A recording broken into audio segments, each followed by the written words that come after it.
we're going to go over page 53. And it's going to get a little crazy here, but you can handle it. Okay. So we've got P, we've got Q. That's already filled in for us. It will be partially filled in. And let's say one column is asking you to fill in not P. So then basically you focus on the P column and just change everything over to the opposite. So if it's true there, it's false there. If it's false over there, then it'd be true over here. Okay, so that's what you get. Then not Q, you take Q and you just change all of that. And don't fixate on where these are, because that will change all the time. So now, this is a statement now, P and Q, right? Remember and, if you go to your cheat sheet, and, a statement with and is only true when both parts are true. So if I look at the very top, that is true. I'm going to circle it because that's the anomaly. Everything else gets a false. Okay? And then P or Q, so I'm going to block this for now a little bit. P or Q, there I'm only going to focus when it's a false statement, and it's when both parts are false. So it's false and false there. So the only time you've lied is there, and the other cases all would result in a true statement where you haven't lied. Okay, I'm going to add to this. I meant to add this on our tables here. If you're watching this, add this. P, then Q. I would like you to be able to fill out one of these. If I asked you for if P then Q, you should look at this, and this is an if-then statement. It's a conditional, so I'm looking for where P is true and Q is false, because that's the only false statement when it's a conditional, which is right here. It's the third case. That's false. Everything else gets a true statement. Oops. A true attributed to it. What if I'm going to use the nots here. I know I haven't not P and not Q. What if I asked you to fill in a conditional statement like that? First of all, you should realize that this is what? This is the inverse, right? If you're going not. And so because we're dealing with the nots, we're dealing with these two columns here. So almost forget about everything else if you can. And so the only false statement will be where you go from true to false, which is right here. You go from true to false right here. So that is my false statement. You also have to forget about all this other stuff, right? Everything else is true there. That's my only false statement. So I've added even more there. Let's do the next table. I would encourage you to do that first. You do it first. So not P, so I'm going to go ahead and do that. Okay. Not Q. Okay. And so this is asking if P then Q. So it's a conditional. So I'm looking for going from true to false. That's this one. Everything else is true. Watch this one. It's going from Q to P, right? That's what the statement is. If Q, then P. So you want to kind of start your journey from here and see this goes from true to true. This goes from true to false if that's the way the arrow is supposed to go. Remember, it's telling you you're going from Q to P. So you go this way. Okay, that's the false statement. And the other ones are all true. If this is hurting your brain, maybe you have to write down Q here, just in front of it, write it out, basically copy this column, and then you can actually look at it from left to right like it is over here, if that makes it easier for you. What if, I'm going to do this one, and before you watch me do it, I want you to try to fill this in yourself. What if I told you fill in this table where it's if Q, then not P. Pause it here once. Okay, if Q, then not P, I'm basically gonna look at just those two columns, right?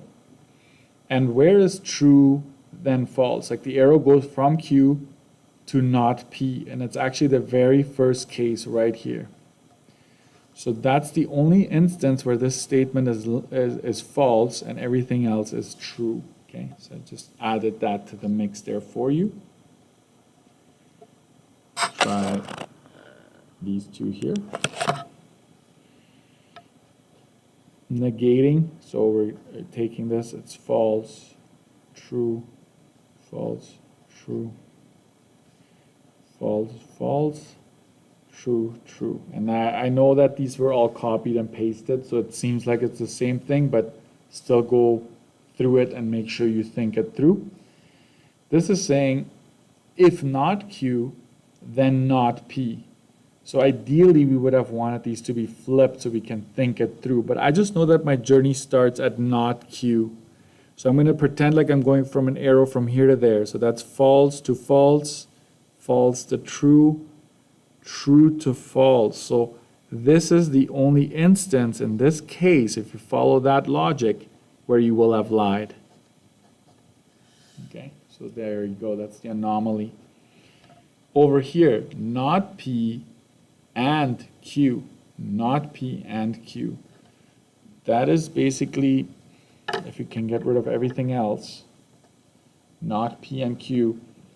If it's an and statement, think about it. The only time you're actually true is when both parts are true. And that is case number 2 right here. Okay, so that's the anomaly with an and statement. And all the other instances you have lied. And last but not least. Again, I'm going to do the nots.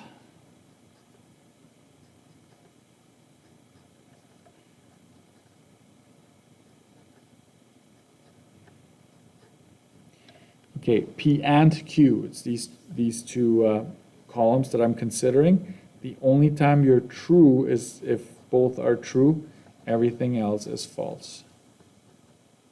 I like to circle the anomaly. And watch this. P and Q, so it's this row here, this column, I mean, then, right, if this, then not Q. So if this, then not Q. So the arrow starts from here and goes that way, right? That's how you have to manage the flow of the statement, right? It starts from P and Q and goes to not Q. So the only time this statement is false would be from true to false, right? It would be this first case.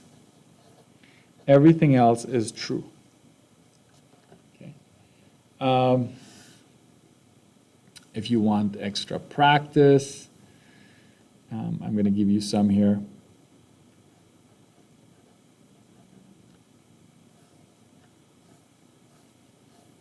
Try that. I'm going to add one more. Try that. And one more here.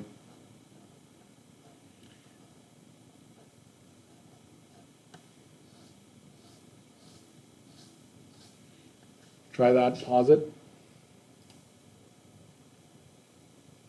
Here we go. Not P or Q, this is a or statement, so not P is right there and Q is right there. So I'm going to try to block everything else. So with an or statement, the only time you are lying is if you haven't done either one of them, because it's or. And that's the third case right here. Okay. So I'm going to go over here and say you've lied there, but everywhere else you're actually telling the truth. If this is an if statement, that's the arrow, right? The flow matters. Where does it start? It starts at not Q here, and it goes towards P. So I'm going to block everything off, and I'm looking for the instance where I have true first. So I'm going to already skip these two. True first, false second. So that one isn't. This last one, right? I go from a true, if true, then false. So this is a false statement. Everything else is true. And the last one here, if P, then P and Q. P and Q is already, we filled this in already. So we're going from P to this column right here. I'm going to block the 3 in between. So I'm looking for where the first item is true, the second is false. So that one doesn't work. This one is true, that one is false. I've lied here. Everything else is true. Okay. All right. I think that concludes this. If you want one more cheat sheet entry, I won't. I'm just going to show you what I've done in the past for my students. I've given them this. You know what? I'm going to redo it because I see that the biconditional, I've changed it since. So I apologize for that. But basically, if then is P to Q. So it's when true goes to false, then that's false. All else is true. The next one is the and, which is this, okay? P and Q. Basically, if true, if you have true and true, then the statement is true. All else, false. Then you have the or, which goes like this, P or Q. If you have both false, then the statement is false. Everything else is true. And then you've got your biconditional.